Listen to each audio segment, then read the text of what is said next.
Hi guys, welcome to Tech Talks with Rahul. और आज हम बात करने वाले हैं NIACL के बारे में, न्यू इंडिया एश्योरेंस कंपनी के बारे में। एक गवर्नमेंट कंपनी है, एक अच्छे लेवल पे अभी अवेलेबल है, अभी इसको जो है कंसीडर किया जा सकता है। वो सारी बातें जो हैं आज इस एनालिसिस के अंदर करेंगे। तो चलिए स्टार्ट करते हैं। स्टार्ट करने से पहले अगर चैनल को सब्सक्राइब नहीं किया तो कर लीजिएगा, ये हमारा चैनल है।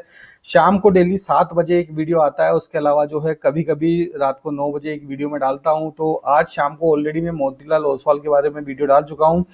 उसके अलावा बहुत सारे एनालिसिस आपको यहाँ मिल जाएंगे, Tata steel, BSL, Ashok Leyland, happiest minds, और तकरीबन 110 के करीबन जो है यहाँ पे आपको वीडियो जो है यहाँ पे मिल जाएंगे। तो आप चाहें तो इसको एक्सप्लोर कर सकते हैं। यहाँ पे कुछ ना कुछ जो है आपके काम की बात जो है यहाँ पे मिल जाएगी। तो चलिए स्टार्ट करते हैं न्यू इंडिया एश्योरेंस के ऊपर। तो सबसे पहले इसका बिजनेस देखते हैं। तो बिजनेस के लिए इसकी वेबसाइट के ऊपर आते हैं। ये एक गवर्नमेंट कंपनी है और इंश्योरेंस का इनका काम है।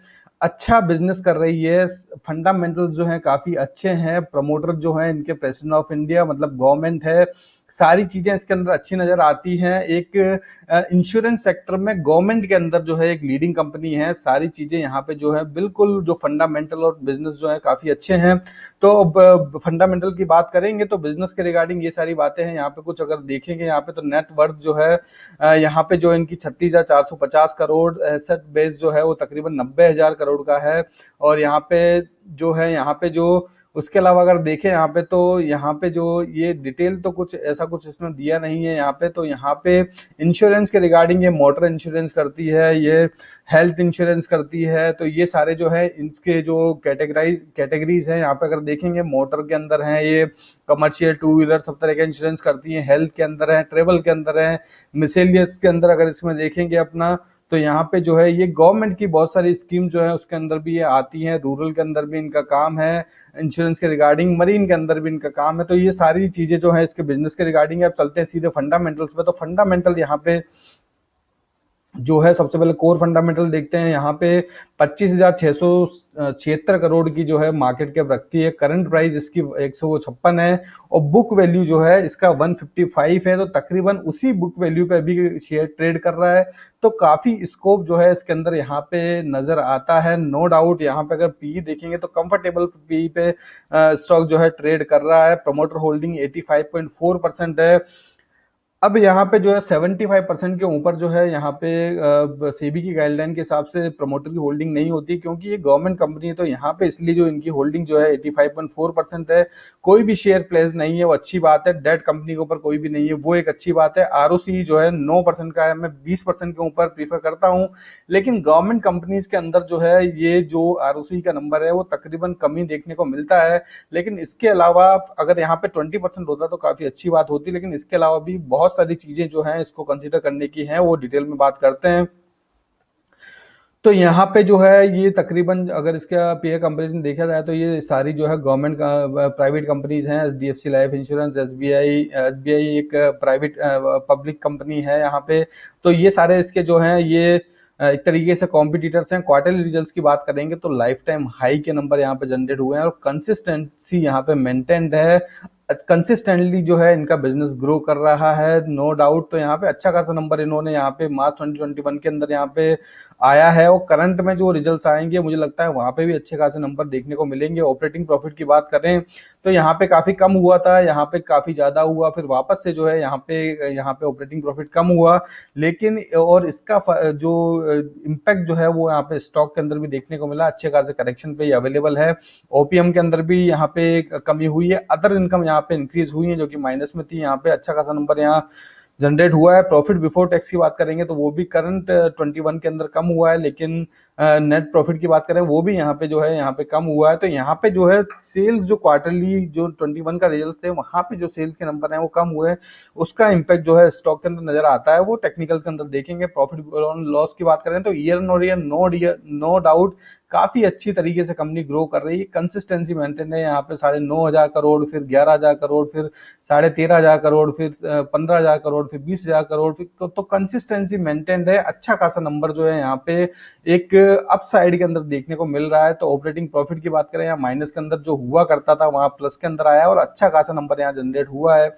ओपीएम भी जो माइनस में हुआ करता था प्लस के अंदर आया है। Year on year profit before tax को देखा जाए तो यहाँ पे जो वो भी अच्छा खासा आया है, नंबर अच्छा खासा जनरेट हुआ है। अदर इनकम भी यहाँ पे अच्छी खासी इंक्रीज हुई है।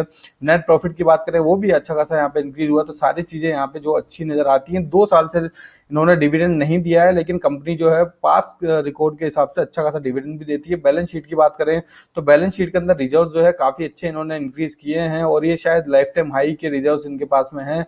बोरोइंग कंपनी के ऊपर बिल्कुल नहीं है, बहुत अच्छी बात है, बहुत ही अच्छी बात है कि बोरोइंग नहीं है यहाँ पे। इन्वेस्टमेंट अगर कंपनी का देखोगे तो कॉन्टिन्यूसली यहाँ पे इन्वेस्टमेंट हो रहा है। तकरीबन 67,000 करोड़ के इन्वेस्टमेंट कंपनी के पास ऑलरेडी है, तो ये भी अच्छा नंबर है। कैश फ्लो जो कि माइनस में हुआ करता था, यहाँ प्लस के अंदर जो है बुक्स के अंदर कैश फ्लो नजर आ रहा है। रेशियो की बात करें तो वो भी यहाँ पे जो काफी कम हुआ करता था अब काफी अच्छा इंक्रीज हुआ है। तो आने वाले टाइम में और भी अच्छा इंक्रीज यहाँ पे हो सकता है, क्योंकि जिस तरीके से कोविड के बाद में लोग ज्यादा अवेयर हो गए हैं इंश्योरेंस के रिलेटेड, तो यहाँ पे जो है इंश्योरेंस कंपनी जो है अच्छा खासा यहाँ पे कमाएंगी। उसके अंदर फिर ये भी जो है इसके नंबर भी अच्छे खासे जनरेट होंगे। और अच्छी खासी सबसे अच्छी बात अगर मैं यहाँ पे बताऊं आपको, प्रमोटर जो कि प्रेसिडेंट ऑफ इंडिया है, जिनके पास में 85.44 का स्टेक है, वो कंसिस्टेंसी यहाँ पे मेंटेन्ड है। एफआईआई इसके पास में बिल्कुल कम स्टेक है यहाँ पे। डीए इसके पास में भी यहाँ पे 13% की होल्डिंग है, और पब्लिक के पास सिर्फ और सिर्फ यहाँ पे 1.5% की 1.48% की होल्डिंग है। तो जहां पे इतना कम होल्डिंग पब्लिक के पास में है, तो वहां पे जाहिर सी बात है कि इसको जो है मैनिपुलेट करना, इसको ऊपर ले जाना कोई बड़ी बात नहीं है। कभी भी एक अच्छा मोमेंट जो है शेयर पकड़ सकता है और अच्छे खासे रिटर्न जो है हम लोगों को ये शेयर दे सकता है। तो फंडामेंटल्स में मुझे सारी चीजें अच्छी नजर आती हैं, जिस तरीके से कंपनी ग्रो कर रही है, जिस तरीके से सारा डेटा यहाँ पे शो कर रहा है, जिस तरीके से प्रोमोटर्स की होल्डिंग है, तो सारी चीजें यहाँ पे अच्छी हैं। अब टेक्निकल्स के अंदर देखेंगे कि हमें यहाँ पे क्या करना चाहिए, क्या पोजीशन बनानी चाहिए, सारी चीजें टेक्निकल में बात करेंगे। तो यहाँ पे वहां पे जाने से पहले if you are liking this video please hit the like button. और एक इंपॉर्टेंट चीज मैं आपको बता दूं, देखिए बहुत सारे जो स्टॉक हैं वो यहाँ पे जो है मैं एनालिसिस कर चुका हूं। तो जब भी कभी आपको, क्योंकि बहुत सारे स्टॉक जो अपने रडार में अपने प्लेलिस्ट में ऑलरेडी हैं, तो आपको जब कभी भी कोई भी स्टॉक को सर्च करना हो तो आप इस तरीके से कर सकते हैं। यहाँ पे जैसे एनएमडीसी का मुझे करना है तो एनएमडीसी मैंने टाइप किया और यहाँ पे मैंने अपना नाम डाला, तो यहाँ पे जो है आपको मेरा जो है यहाँ पे स्टॉक का एनालिसिस यहाँ पे दिख जाएगा। उसी तरीके से अगर अब मैं नेशनल एल्यूमिनियम की बात करूं, यहाँ पे नेशनल एल्यूमिनियम की यहाँ पे बात करें तो नेशनल एल्यूमिनियम के अंदर भी अगर आप यहाँ पे राहुल नाम डालेंगे तो ये मिल जाएगा यहाँ पे। तो बहुत सारे स्टॉक अगर आप सर्च कर रहे हैं, क्योंकि बहुत सारी रिक्वेस्ट मुझे आती है कि इस पे वीडियो बनाइए, इस पे, जो कि मैं ऑलरेडी बना चुका हूँ, तो आप इस तरीके से जो है यहाँ पे सर्च कर सकते हैं। अगर मैं जेएसडब्ल्यू इस्पात स्पेशल की बात करूं और यहाँ पे अपना नाम आगे डाल देता हूँ, ओनली राहुल डालना है आपको, पूरा नाम नहीं डालना है कि trade talks with Rahul, only Rahul डालेंगे तो आपको यहाँ पे जो है वीडियोस मिल जाएंगे।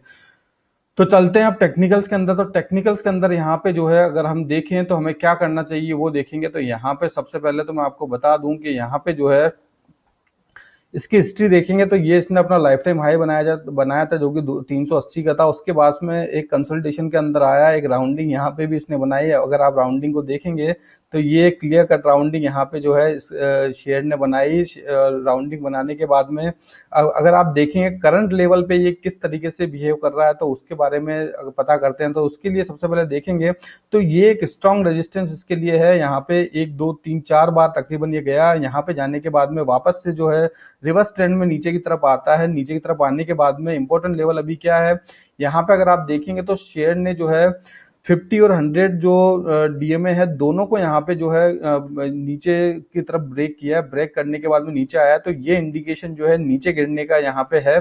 तो यहाँ पे अगर हम देखेंगे और यहाँ पे प्राइस एक्शन के अंदर देखें तो प्राइस एक्शन के अंदर सीधा सीधा नजर आता है कि क्योंकि गैप भी कंपनी ने नहीं, यहाँ पे स्टॉक ने नहीं छोड़ा है, तो यहाँ पे जो है डाउन साइड के अंदर जो है स्टॉक ने यहाँ पे ब्रेक किया। ब्रेक करने के बाद में यहाँ पे जो है रेजिस्टेंस इसको इस लेवल पे नजर आता है, तो इसी लेवल से रेजिस्टेंस लेके ऊपर भी सपोर्ट लेके ऊपर गया।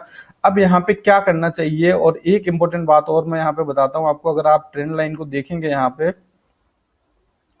Let me draw one trend line here, just a minute. तो ट्रेंड लाइन को अगर यहाँ पे देखेंगे तो ट्रेंड लाइन जो यहाँ पे ड्रॉ हुई है वो ट्रेंड लाइन यहाँ पे जो है इस लेवल पे नजर आती है, जो कि ट्रेंड लाइन जो है तकरीबन जो 200 डे मूविंग एवरेज है। इफ यू कैन सी ये 200 डे मूविंग एवरेज है, यहीं पे ये ट्रेंड लाइन नजर आती है, तो यहाँ पे ये कंसोलिडेट इस रेंज में हो सकता है। उसके बाद में अगर इससे नीचे जाता है तो अच्छा खासा फॉल देखने को मिल सकता है, और इससे ऊपर निकलता है तो अच्छा खासा अपसाइड देखने को मिलता है। तो अब हमें इसके अंदर क्या करना चाहिए? हमें इसके अंदर अभी कुछ नहीं करना चाहिए, कोई पोजीशन इसके अंदर नहीं बनानी चाहिए।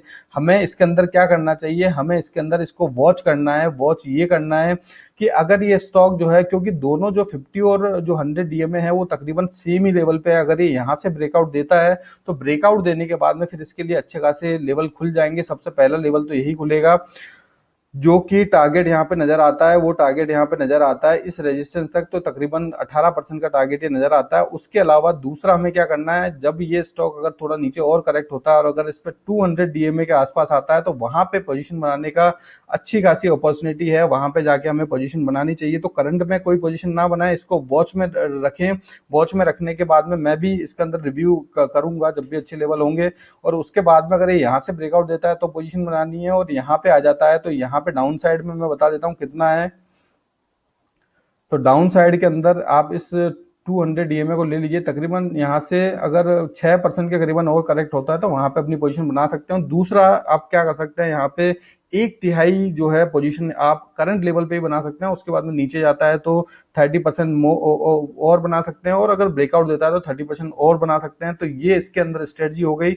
इस तरीके से हमें काम करना है। अब इसके टारगेट देखते हैं, टारगेट क्या है, क्योंकि फंडामेंटल में सारी जो है चीजें अच्छी हैं, ग्रो कर रही है कंपनी, बिजनेस अच्छा है आने वाले टाइम में और अच्छा बिजनेस होगा। यहाँ पे जो लेवल्स हैं वो भी अच्छे नजर आते हैं, तो सारी चीजें जो हैं हमें अच्छी नजर आती हैं। उसके अंदर टारगेट जो है वो टारगेट यहाँ पे सीधा सीधा टारगेट, पहला तो टारगेट ये होगा, क्योंकि देखिए यहाँ पे अगर ये इस तरीके से ब्रेकआउट देगा तो यहाँ पे दो चीजें रहेंगी।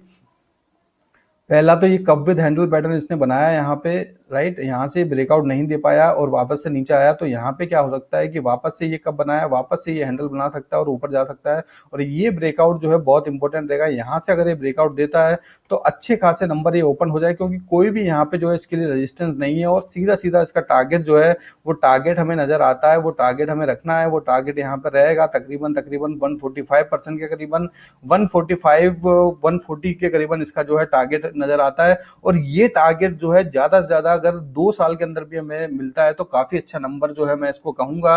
2 साल के अंदर 140% का टारगेट काफी अच्छा होता है, तो इस हिसाब से आप इसको कंसिडर कर सकते हैं। जो कंजर्वेटिव बायर्स है वो भी कर सकते हैं, और जो एग्रेसिव है वो भी कर सकते हैं, क्योंकि ये कंजर्वेटिव तरीके से अगर जो काम करते हैं उसके लिए गवर्नमेंट के पास में स्टेक है, सारी चीजें अच्छी हैं, तो आप बिल्कुल इसको जो है कंसिडर कर सकते हैं। लेकिन जिस लेवल पे कंसिडर करना है, जिस लेवल पे पोजीशन बनानी है वो मैंने आपको बता दी, तो उस हिसाब से जो है आप इसको कंसिडर कर सकते हैं। तो ये हो गई इस पर्टिकुलर स्टॉक की बात में। तो पोजीशन मैंने आपको बता दी, टारगेट मैंने आपको बता दिया।